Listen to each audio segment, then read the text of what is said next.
All right. Hello, everyone. Long time no see. The price of Bitcoin has gone up, and therefore, so has my interest in investing. So, today I'm going to be showing you three things. It turns out that you can actually do a Monte Carlo simulation on Excel. So, I'm going to show you how to do that. But before we do that, I'm going to show you how you can look at the results of 5,000 games of playing with your dice over 30 days, where you do one game per day, or I guess you could say 30 rolls. How to set up a random function as well so that you can pull in any number from here.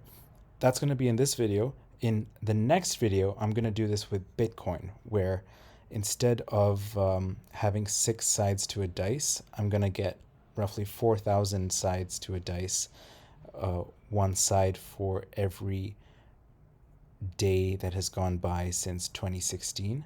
And so we can have a 4,000 sided dice. We can play with some leverage. It'll be interesting. That's for the next video. Let me show you how to do this. So, okay, blank sheet. So let's say we have our dice, just a regular dice, and I'll call this the multiplier. So let's say side 1, side 2, side 3, side 4, side 5, side 6. And I think in the book, Spitznagel had used a very simple dice where it was 1.5, 1.05, 1.05, 1.05, 1.05, and 0.5. So that's our dice. And then some other simple things we're going to do is we're just going to have a starting wage, so that would, or starting value, or wealth. So, and then we're going to have our wager size. Yeah. Okay. So before we go on, I think the first thing I wanted to show you are two functions that are really helpful here. One is the index function. And here's what this does. It'll pull in a number from an array that you tell it to. So it asks for an array, a row column, and a column number. We're just going to worry about the first two. So the array would be the values that you would be multiplying your wealth by. So in our case, it's B2 to B7. And then the row number would be which one of these you want to pick or pull forward. So if I wanted to get 1.05 here, I could type in 4, and that will pull in 1.05. If I wanted to get this 0.5, I would type in 7, because that will pull in whatever value there is in row 7 of this from the array. Yeah, that made no sense.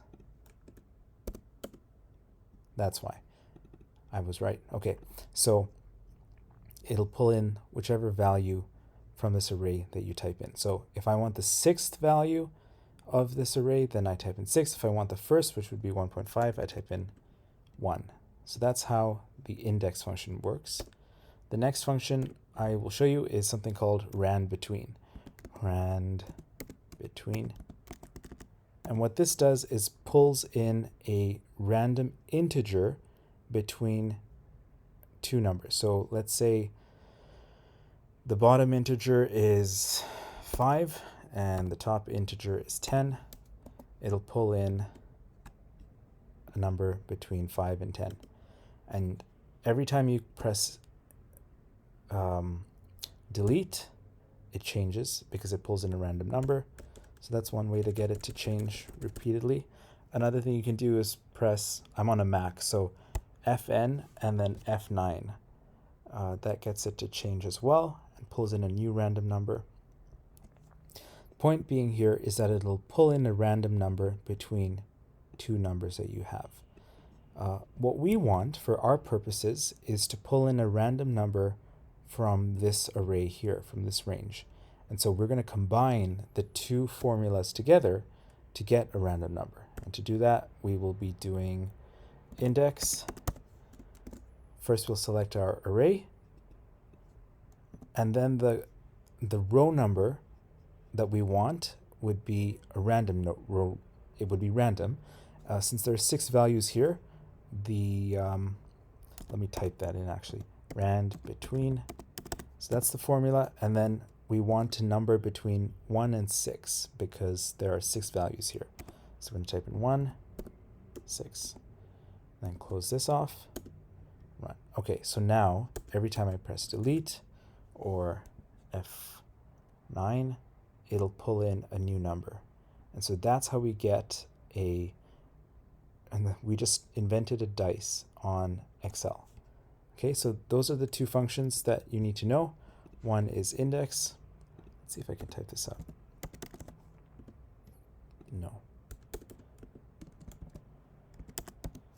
Yes. And then the second,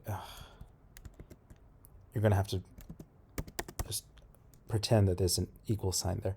And then the second one is rand between. So we're going to be using those 2 formulas, or functions, sorry. Okay, so that's the first part. Then the next part is going to be the 30 dice rolls. So here's how you do that. So let's say it's dice, let's do this in a column, dice roll number. Here's something I learned. If you type in 1 here, let's say I wanted to get from 1 to 30, the easy way to do this is to look for something called fill series. So fill series, and it'll auto-generate the 30. So the way that this happens is you click column, so that it fills like this rather than as a row. Step value, it goes up by 1 every time. Stop value, it stops when you hit 30, and you click OK, and it autofills. So that's what that is. The next thing that we are going to want to do, so what we're doing here is we're basically calculating what our end wealth would be in one possible world where we start out with something and then we keep rolling the dice. So that's what we're doing here. So now we have our 30 different dice rolls. Then we're going to want to pick a random number from here for every one of these 30 days.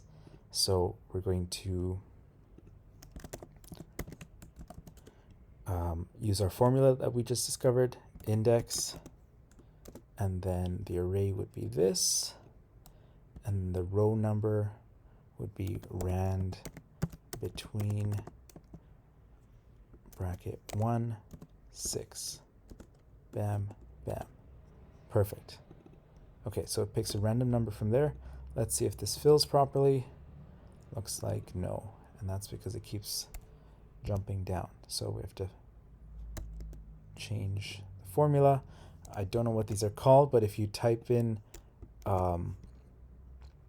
these dollar signs, then the formula will not move when you move the formula here. So now it'll work. There we go. Okay, so these are all randomly pulling from here. Then the next question is the wealth. So let's say we were starting out with $1,000 and the wager size was 5%.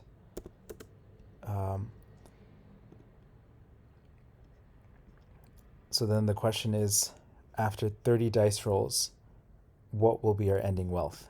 And so how do we calculate that? I'm sure there are ways of doing it all in the same column, but I think for clarity's sake and because it's easier to follow along, I'll make 3 columns. So the first column will be wager amount, and the second column will be the investment, or no, let's call it the haven amount. And then the third column will be total. So what this means is the wager amount would be 5% of whatever this starts out with,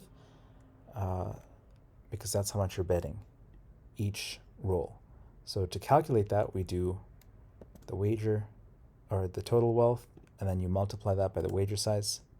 The haven amount would be the starting wealth minus the amount that you're wagering. Pretty straightforward.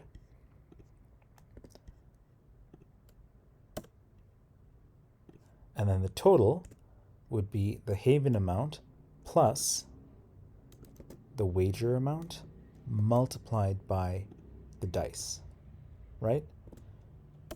You add those two together and then you get your new total wealth. So now your 1,000 doesn't exist, it's 975. Same thing happens again. For the second dice roll, you take your total and you multiply it by your wager size. And this time I'm going to put those dollar signs in again so we can pass this formula down. This is the wager amount. The haven amount is the total amount minus the wager. And then your new total would be haven plus your wager multiplied by the random number. Okay, so I'm going to fill in these. Oh, I didn't type this in yet. I don't think I need to. Okay, let's see if this works. If I autofill, yeah, looks like it worked. Okay, so here's what's happening. This is the wager amount depending on the last roll. This is the safe haven amount depending on the last roll, and this is the total depending on all of these last rows. And this is your final wealth after 30 rolls. And we can double check to see what happens.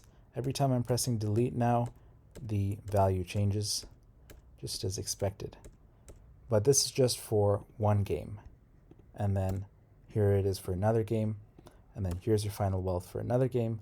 Here's fourth. So what we want is to look at 5,000 different games, not just one right over here, or 5,000 different possible worlds. And to do that, we're going to do a Monte Carlo simulation. And here's how you do this. So let's call this world number. And then, so here's how we do it. We're going to fill a series in just like before, except this time it'll go to 5,000. 5,000 and series in column. Boom. Okay. So now we're going to do something called what if analysis. So if you go to the data column here and then what if analysis, data table, that's what we're going to do. So first you're going to highlight L and M, the two headers. Then you're going to select all of these. Once again, I am pressing Shift, Command, and down to select all of them. And then go to what if analysis, click on, I forgot something. 1 second. Okay, so the heading of one column is this world number. For the heading of this column, we're going to have the final output of our wealth, of our dice game. Okay, so now we can do our what if analysis. We highlight all of these, come to what if analysis, data table.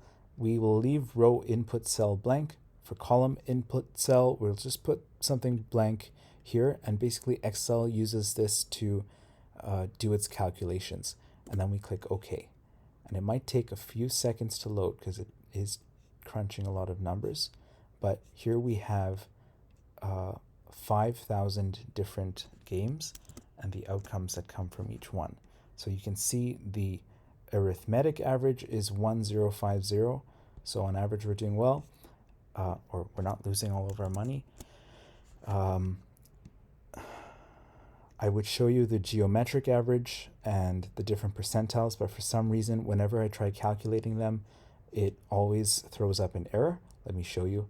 So there's a geomean function here. And if we do M2 to M5001, what happens? It gives us this error, and I don't know why. Let's see. I'm guessing that I don't know why. So I will figure this out. If you have any suggestions, please let me know. But basically, the reason why I wanted to show you this is because I have data from Bitcoin for the past, you know, eight, eight, 8 years or so, broken up by week. And instead of having just 6 sides to a dice, I could have 4,000 for every day of change, or 500 for every week of change in the past 6 or 8 years. And what we can do using leverage is play with the amount that changes here, and thus change the wager size. And we could run these little experiments for 30 days to see what happens. So that's coming down the pipeline. But until then, thank you very much for watching.